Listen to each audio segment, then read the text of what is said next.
अस्सलाम वालेकुम रहमतुल्लाहि वबरकातुहू। तो वेलकम है गाइस फिर से आपका मेरे चैनल में। उम्मीद करती हूँ आप सब लोग ठीक होंगे।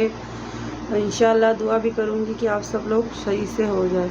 तो आज के टॉपिक पर चलते हैं। आज की जो बात है बहुत हमारे लाइफ में जो इम्पोर्टेंट है, सबसे दुनिया में कोई इम्पोर्टेंट नहीं है, वो इंसान की बात करने जा रही हूँ। जिसके बिना घर वीरान है, जिसके बिना दुनिया वीरान है, जिसके सिवा ना दिल लगता है ना जान निकलती है, जिसके बिना पूरी दुनिया ही अधूरी है।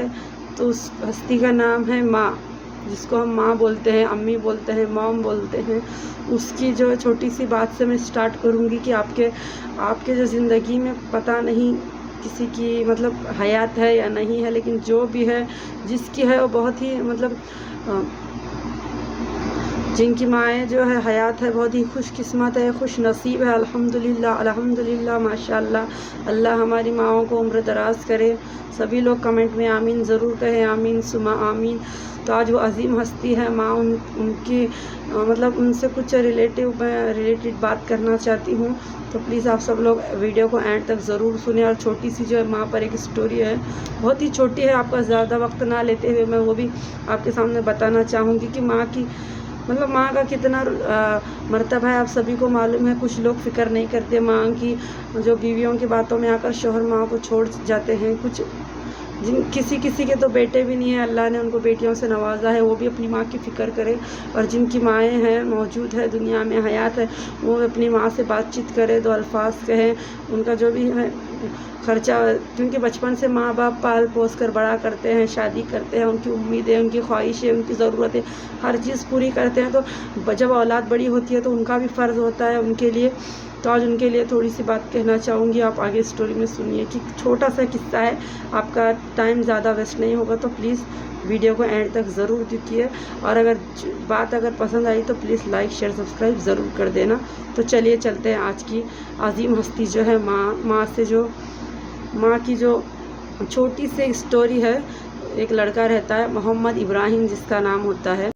इब्राहिम नाम था, एक गांव में रहने वाला था। उसकी माँ थी, माँ के साथ वो गुजारा करके रहता था और 5 वक्त नमाजी था बच्चा वो। तो एक दिन उसकी माँ ने उसके लिए नई चप्पल ख़रीदी और बोला, बेटा तो ये चप्पल पहन के जो मस्जिद तक चले जाना, रोज़ तुम नंगे पाँव जाते हो तो पैरों में कुछ चुभ जाएगा, कांटा वगैरह। मतलब माँ की जो फ़िक्र थी, माँ की जो तड़प थी कि बेटा 5 वक्त नमाजी है, बिना चप्पल के जाता है मस्जिद तक। तो उसने एक चप्पल जो ख़रीद के अपने बेटे को दे दिया। और जब वो बारिश का मौसम था, जब वो बच्चा मस्जिद के लिए निकलता है, बारिश में निकलता है, तो देखता है कि माँ के पैरों में तो चप्पल नहीं है। माँ बाहर खड़ी मुस्कुरा रही थी और बोल रही थी कि बेटा मस्जिद जाओ, नमाज अदा करो। तो देखता है पलट कर कि माँ के पैरों में चप्पल नहीं थी। और माँ कमाने के लिए, माँ कुछ मजदूरी करने के लिए जो घर से बाहर जा रही थी। तो बेटा देखते हुए बोला, नहीं माँ, तुम जो ये चप्पल पहन के चले जाना, मैं नंगे पाँव ही मस्जिद जाके नमाज अदा करके आता हूँ। तो माँ बोली, नहीं तुम पहनना। दोनों में थोड़ी देर बहस हुई, फिर माँ चली गई अंदर कुछ काम के लिए। तो बेटा माँ के लिए चप्पल छोड़कर जो है अकेला मस्जिद तक बिना नंगे पाँव चला गया। मोहम्मद इब्राहिम जब नंगे पाँव मस्जिद गए, वहाँ पे नमाज अदा करने लगे, तो जब नमाज पूरी हुई मुकम्मल, जब मस्जिद से बाहर मोहम्मद इब्राहिम आ रहे थे, तो वो बस उस बच्चे को देखकर इमाम साहब बोले, जो रोज़ बातचीत करते थे, जो रोज़ देखते थे उसको आते जाते हुए नमाज में। तो उसने पूछा, बेटा इब्राहिम, आज नंगे पाँव आए हो, क्या हुआ, आपकी चप्पल कहाँ पर है? तो जवाब सुनिए उस बच्चे का। जो जवाब था, अल्हम्दुलिल्लाह, बहुत ही माशाल्लाह, बहुत ही इतना प्यारा जवाब था कि आपका दिल खुश हो जाएगा जवाब सुन के। तो आगे मैं बताती हूँ कि उसका जवाब क्या था।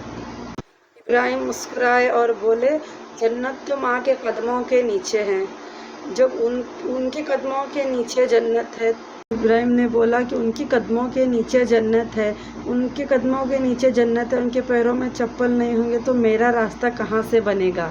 तो माशाल्लाह आपको बात समझ में आई होगी। बोलने का मकसद क्या है कि बच्चे को फ़िक्र है कि उनके पैरों में कांटा चुभ जाएगा, क्योंकि माँ के कदमों के नीचे तो जन्नत होती है। अल्हम्दुलिल्लाह, सुभान अल्लाह, सभी को पता है। लेकिन इसमें से मतलब लोग बात को सुनते हैं और इग्नोर कर देते हैं, लेकिन इस मैसेज को इग्नोर ना करें और अपनी माँ का ख्याल रखें। क्योंकि एक बार माँ अगर चले जाए, हर चीज़ आपको दुनिया में मिल जाएगी दोबारा, लेकिन माँ जैसी अजीम हस्ती आपको नहीं मिलेगी।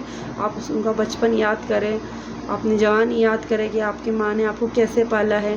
तो प्लीज़ मेहरबानी करें, अगर उनकी कुछ बातें आपको बुरी लगती है तो उन बातों को इग्नोर कर दीजिए। जिस तरह से बच्चा गलती करता है तो माँ सब भूल जाती है, उनकी गलतियों को फिर से माफ़ करती है, फिर से मौके देती है। तो मेहरबानी करके आप भी जो है उनकी गलतियों को दिल से निकाल दें, जो रंजिश है, जो प्रॉब्लम है, सबको मिटा दें और उनको मोहब्बत से बातचीत करें, उनसे ताल्लुक़ अच्छे रखें, उनकी फ़िक्र करें, उनसे जताएं कि आप उनकी फ़िक्र करते हैं, उनको बताएं कि आप उनसे मोहब्बत करते हैं। तो मोहम्मद इब्राहिम ने जिस तरह से बस चप्पल की बात के लिए उन्होंने जन्नत को याद किया था, कि उनका जो जवाब था कि जन्नत तो माँ के कदमों के नीचे है, तो मैं चप्पल मतलब माँ के बिना वो चप्पल कैसे पहन सकते हैं, माँ की चप्पल टूट गई बारिश में।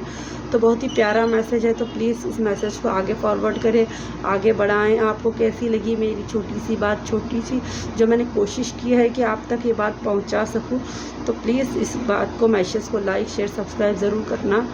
मिलते हैं नेक्स्ट वीडियो में। अल्लाह हाफिज़।